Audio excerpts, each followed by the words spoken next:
Now then, people, good evening and welcome back to the Just Your Football Show. It's time for your Leeds versus Plymouth, green or maple pre-match chat. Look, Leeds United return to action on Saturday on hallowed turf, of course, at Ellen Road to extend a 7-match unbeaten streak in the Championship and hopefully climb into the top 2. This as well, if we do win, which we will win and we should win, I demand we win, okay, we must, will be our 4th straight home victory. We trail second place Burnley only on goal difference. That needs to be improved by Saturday.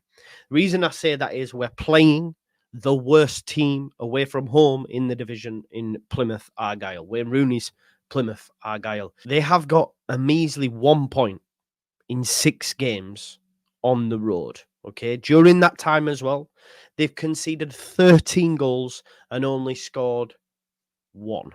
Okay, so I can see, the Championship's never easy, Joe. Oh, you're being too arrogant. Oh, well, they came back, from 3-0 down against Preston. They're a good side. No, let's not do this. Leeds need to be beating Plymouth and beating them well.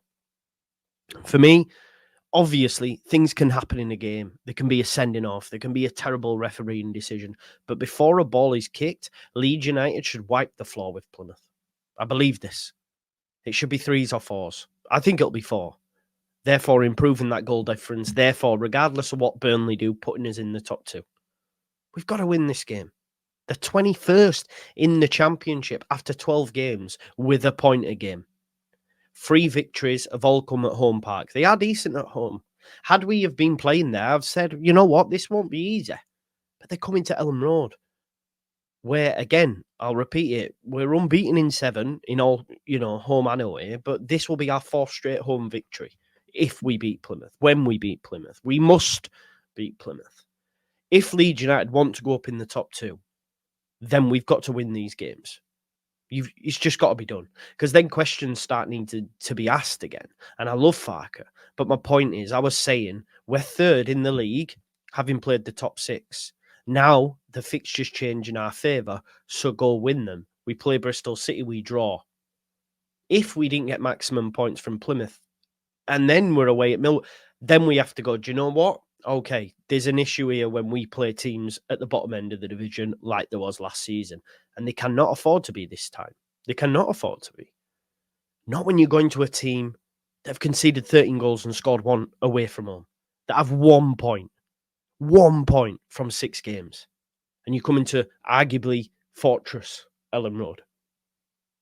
Over the course of the season, we'll probably have the best home record. Maybe Sunderland. Listen, I don't think Sunderland are going to drop off. So what we can't ensure we don't do is get into a 3-way tussle between Burnley and Sheffield United for second spot. No. Start winning games. Start knocking them out of the park. Start creating a gap. Because we cannot do playoffs. We must not do playoffs. We cannot. Now, left back, Junior Firpo, back available. Huge plus. Byron wasn't bad, but he's not Junior Firpo. Issue now, right back, Jayden Bogle. I think he'll play Byron. He did tell us Schmidt was cover for right back. Let's see if he plays there. I still think he'll go Byron. Up front, though, I want to see a change. Look, I'm not sure on James. Will he pass the latest fitness test? I'm okay with Solomon being on the left, Nonto on the right. Totally fine, especially against Plymouth Argyle. Let Solomon get some confidence. But the main thing for me is we need to see a change up top. Hence the thumbnail. Go back to what was working in the early parts of the season. Start with Joseph. If it's not working, then bring on Pirro. Because the other way around, it just doesn't work. Pirro's, when he's dropping deep, he's just not mobile enough. His touch lets him down. Just start Joseph, will you?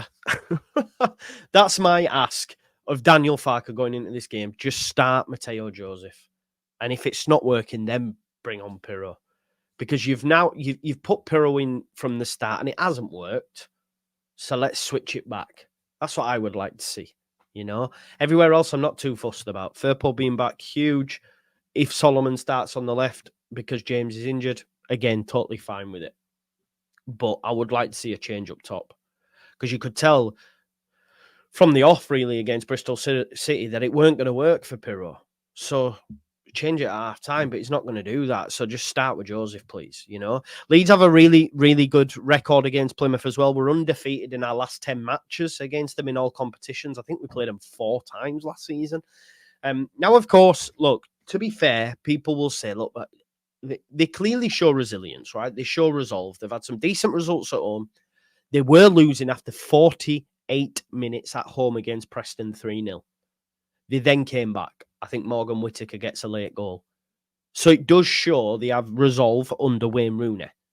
But it's a totally different kettle of fish when you come into Ellen Road. If we get 3 up within 48 minutes, you're not coming back into it. I don't care. Off the ball, we're just too good defensively. You know, we're one of the best defenses in the league. I think we'll win the game 2-0, and I think it'll be 4-0. Of course, they might have some players. Look, they might have some players. There's a few missing out, though. There is a few missing out. The best centre-back's missing. I remember Nunny saying on one of my videos, who's a Plymouth fan who watches the channel, they'll be without Darko JB. You know, Adam Forshaw plays in their midfield, for example. These are players that are deemed surplus to requirements at Leeds United. We should be beating them. Of course, you can talk about Morgan Whittaker. He's a decent player. Interested to know why no one taken him. Maybe they saw what we saw last season. Very good against lesser opposition. When he came against top opposition, he was found wanting. We played him 4 times, and I can't remember him doing anything. I think he got an assist in 1, but his overall game, it wasn't up to much. It wasn't up to much. So, look, I'm very, very confident going into this weekend's fixture. Very confident. I'll only ever speak with chest. Like, if it's not warranted and I'm nervous, I'll say as much as I'll, Sheffield United, and everyone will be ready to dunk on me if it don't go as planned. But it should go as planned. And I don't think it's cocky or arrogant to expect Leeds United to win this game and win it well. We have an abundance of talent.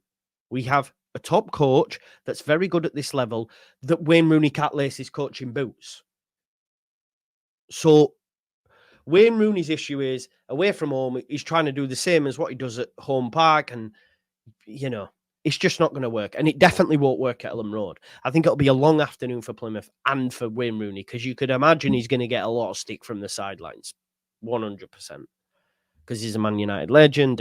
We know how the history goes. I don't actually mind Wayne Rooney, if I'm being totally honest. More so having seen him on the overlap and stuff. But yeah, that's for another day. But he will get dogs abuse. And so he should, because he's ex-Man United coming to Ellen Road, yeah.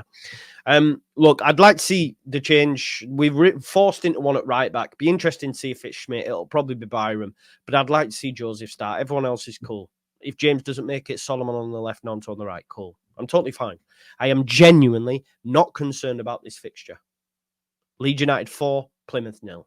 You heard it here first. Smash me a like on the video. Subscribe to the channel. Get your comments in. Hit that notification bell. And I'll see you in a bit. Peace out. Leeds.